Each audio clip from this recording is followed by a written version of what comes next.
Welcome to Bite at a Time Books, where we read you your favorite classics one bite at a time. My name is Bree Carlile, and I love to read, and wanted to share my passion with listeners like you. All of the links for our show are in the show notes. Today, we will be continuing Emma by Jane Austen. Chapter 4.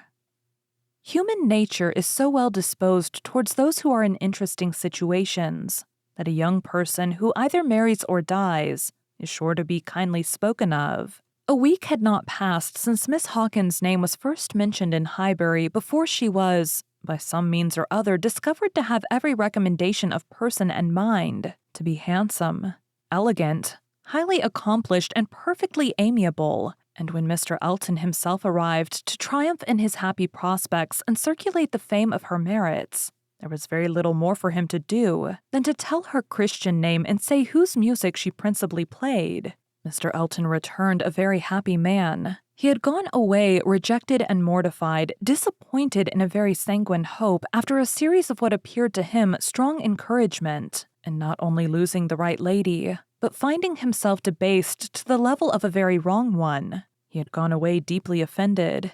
He came back engaged to another, and to another as superior, of course, to the first, as under such circumstances what is gained always is to what is lost. He came back gay and self-satisfied, eager and busy, caring nothing for Miss Woodhouse and defying Miss Smith, the charming Augusta Hawkins. In addition to all the usual advantages of perfect beauty and merit, was in possession of an independent fortune, of so many thousands as would always be called 10. A point of some dignity as well as some convenience. The story told well, he had not thrown himself away. He had gained a woman of £10,000, or thereabouts, and he had gained her with such delightful rapidity. The first hour of introduction had been so very soon followed by distinguishing notice. The history which he had to give Mrs. Cole of the rise and progress of the affair was so glorious, the steps so quick from the accidental rencontre to the dinner at Mr. Green's and the party at Mrs. Brown's. Smiles and blushes, rising in importance with conscientiousness and agitation richly scattered.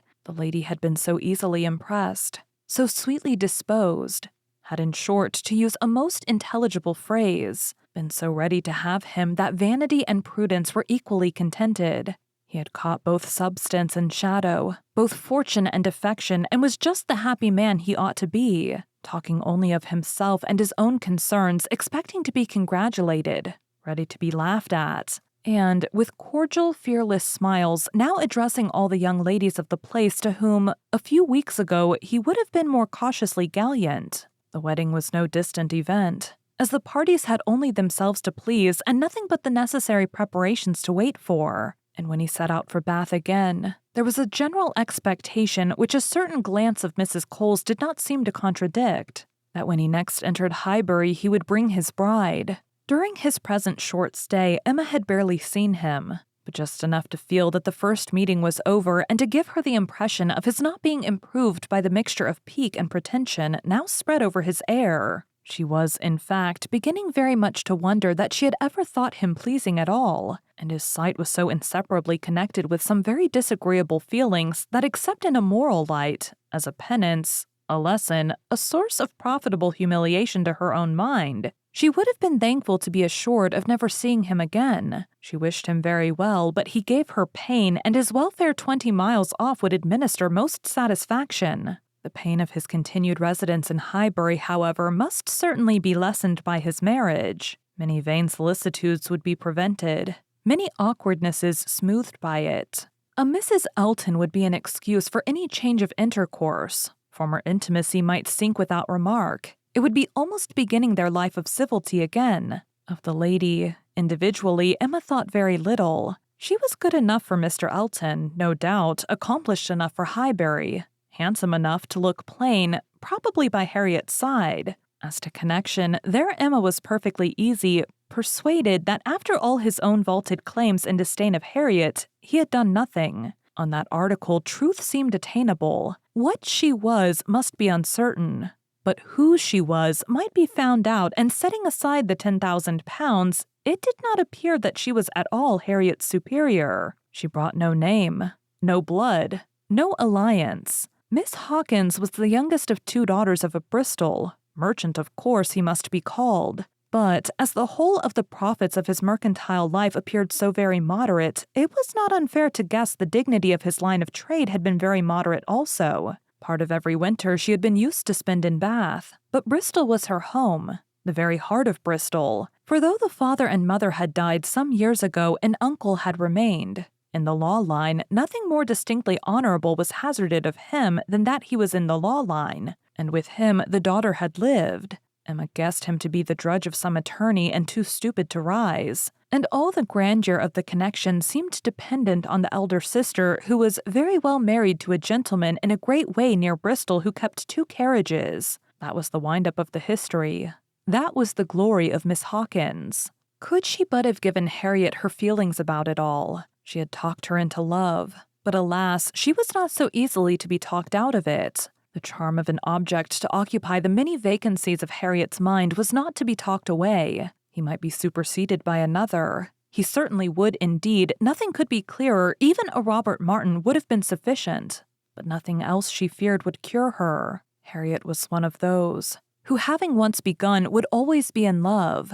And now, poor girl, she was considerably worse from this reappearance of Mr. Elton. She was always having a glimpse of him somewhere or other. Emma saw him only once, but 2 or 3 times every day Harriet was sure just to meet with him or just to miss him, just to hear his voice or see his shoulder, just to have something occur to preserve him in her fancy in all the favoring warmth of surprise and conjecture. She was, moreover, perpetually hearing about him. For, excepting when at Hartfield, she was always among those who saw no fault in Mr. Elton and found nothing so interesting as the discussion of his concerns. And every report, therefore, every guess, all that had already occurred, all that might occur in the arrangement of his affairs, comprehending income, servants, and furniture, was continually in agitation around her. Her regard was receiving strength by invariable praise of him, and her regrets kept alive and feelings irritated by ceaseless repetitions of Miss Hawkins' happiness, and continual observation of how much he seemed attached,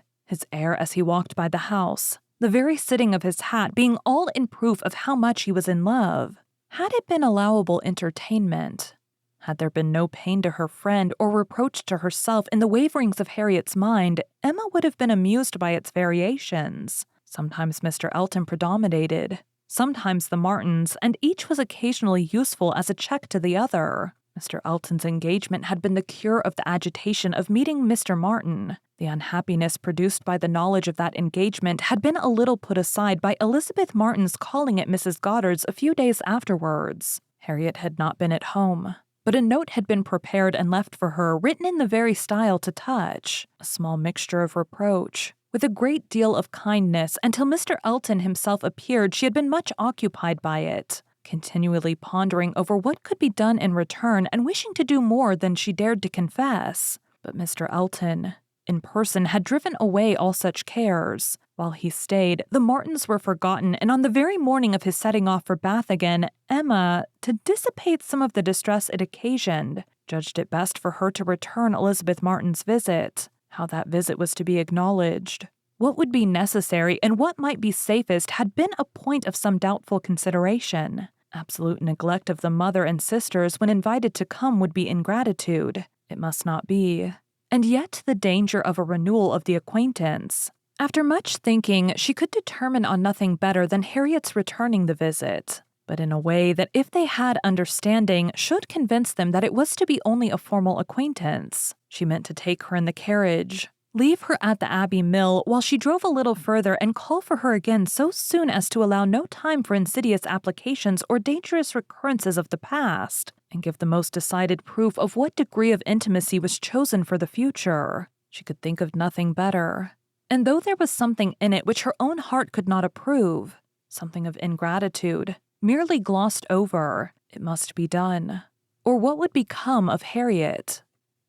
Thank you for joining Bite at a Time Books today, while we read a bite of one of your favorite classics. All of the links for our show are in the show notes. We are part of the Bite at a Time Books Productions Network. If you ever wondered what inspired your favorite classic novelists to write their stories, what was happening in their lives or the world at the time, check out Bite at a Time Books, Behind the Story, Tuesdays wherever you listen to podcasts. Again, my name is Bree Carlile, and I hope you come back tomorrow while we take the next bite of Emma.